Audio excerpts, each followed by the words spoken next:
Back here on the Cover 3 podcast takeover on CBS Sports HQ. Remember, 4 p.m. Eastern time on Fridays. That's where you'll find us. That's Barrett Sallee. That's Tom Fornelli. I'm Chip Patterson. And it's time for a new segment we are so excited to bring to this show, and it is the Cover 3 play. We will be looking at the weekend ahead, and each one of us will be giving you 1, a player to watch, 2, a marquee matchup, and then 3, our best bet of the week. It's our best way to let you know what to keep an eye on and what wagers to make for the weekend ahead. So Barrett, why don't you go ahead and get us started? What is your Cover 3 play? Well, we're all three kind of old, so we remember wild Hawaii late nights, right, where things get a little weird. Well, Mike Wright is going to make things weird on Saturday night. The Vanderbilt quarterback, look, I know it's Vandy's quarterback, Vandy's terrible, whatever. Mike Wright's a really good player. Dual threat kid, can do it all, and I think that Hawaii game's going to get weird. So Mike Wright on the ground, Mike Wright through the air. I think you're going to see a lot of him. They're going to need to see a lot of him because, you know, head coach Timmy Chang for the Rainbow Warriors is going to want to light it up in his debut. So give me Mike Wright as my player. My marquee matchup, I'm going to go positional units.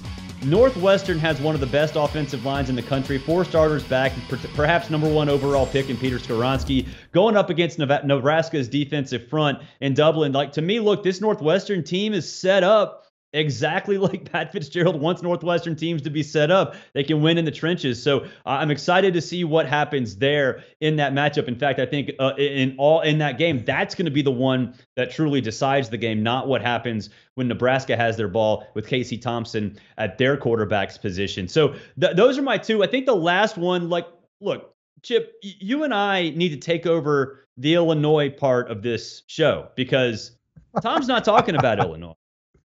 But you and I both are. My best bet's Illinois -10. The boy Tommy DeVito back starting in Power 5 football with the Illinois Fighting Illini. Wyoming lost basically the entire roster from last year, including the best receiver in the Mountain West. I don't think they stand much of a chance. I think DeVito lights them up, and you see maybe a 15, 16, 17-point win for Brett Bielema's crew. Barrett, I thought your marquee matchup was going to be Scott Frost versus Job Security. Well, but I got shot down. Like, you know, the overreactions if Nebraska loses are going to be awesome. All right, for my Cover 3 play, I'm going to start with a guy who Scott Frost is relying on for that job security in 2022. His new starting quarterback, Nebraska, Casey Thompson, transferred in from Texas, is replacing Adrian Martinez, and we're going to find out just how much of the blame really fell on Adrian Martinez for Nebraska's lackluster performance the last few seasons, because in Scott Frost's defense, Adrian Martinez, while he was a talented player, he had a lot of stupid mistakes in him that he repeated time and time again that hurt Nebraska.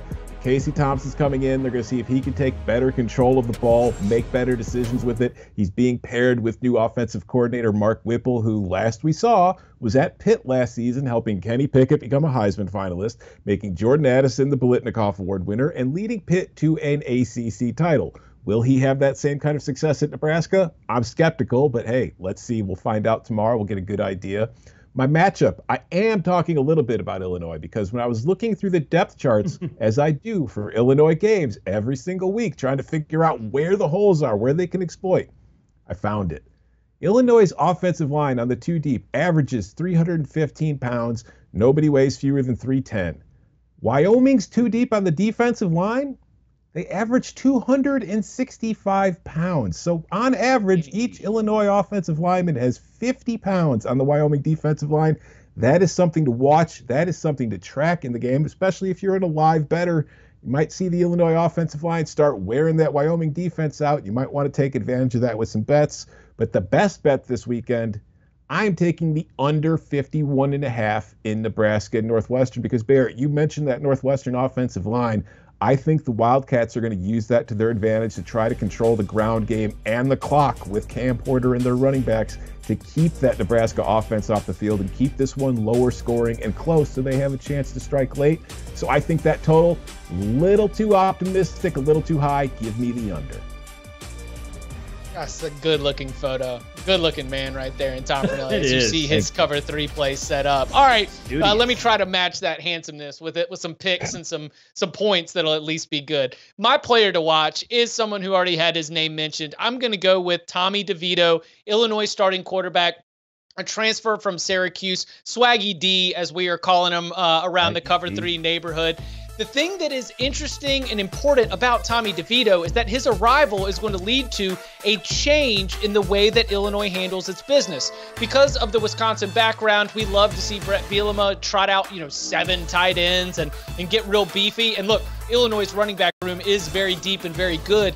But there's something about the playmaking ability of DeVito that is going to work well with what Brett Bielema really wants Illinois to do, and that's to move with a little bit more tempo. That's to be a little bit more modern, and the modernized offense comes with the arrival of Tommy DeVito, and I think that we get to see that very early, that this Illinois offense is going to look very different, and DeVito's presence is going to be a huge part of it. More on that game in just a bit. My marquee matchup to watch, coaches. Clark Lee, Year 2 with Vanderbilt. You went 2-10 last season. You talked about your expectations for what this program can be and talking about one of the best programs in the entire country. Well, this is a huge moment as you will be the solo game on the mothership, CBS Sports Network. We'll have Sherry Burris right there on the sideline giving you all that you need to know.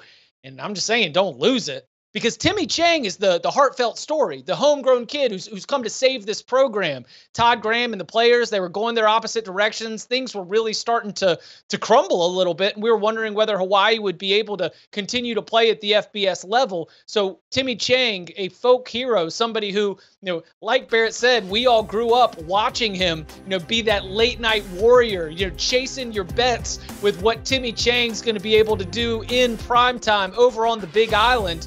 So we've got 2 head coaches still very early in their head coaching careers. And then if we even get into the specifics of the X's and O's, Tom actually pointed this out a little bit earlier today. Timmy Chang clearly is going to be an architect of the passing game and of the offense. Clark Lee, a former defensive coordinator, an elite one at that, who's going to be trying to figure out ways to make sure that this Vanderbilt secondary is disrupting those passing lanes and preventing Hawaii from being able to move the ball. So in terms of the narrative and in terms of the X's and O's chess match, I love Clark Lee against Timmy Chang as my matchup to watch. And then my very best bet, we go back to Champaign. It's not going to be Windy and Laramie. There will be pain in Champaign. And it's going to be as Illinois breaks out that new offense against a Wyoming team that has lost so much to the transfer portal. I'm not going to go full game, though I don't disagree with Barrett's play. There is a short turnaround before Illinois has to play Indiana on a Friday night, so it's possible that they just kind of sit on it in the second half. But I think that this is a double-digit lead for the Fighting Illini at halftime. They come out, they jump all over Wyoming, and they cruise to an easy victory. So give me Illinois first half -8. Of course, to get all that and so much more, just go and subscribe to the Cover 3 podcast. We are live Monday, Wednesday, Thursday, 11 a.m., Saturday nights. We come to you with live instant reaction shows, and that starts this weekend. That is Barrett Sallee. That is Tom Fornelli. I'm Chip Patterson. Thank you for watching the Cover 3 Takeover here on CBS Sports HQ. Do you want a sports network that delivers everything that matters about the game? The highlights, the picks, the instant analysis, no yelling, no fake debates, no politics. Hit the subscribe button and never miss a moment.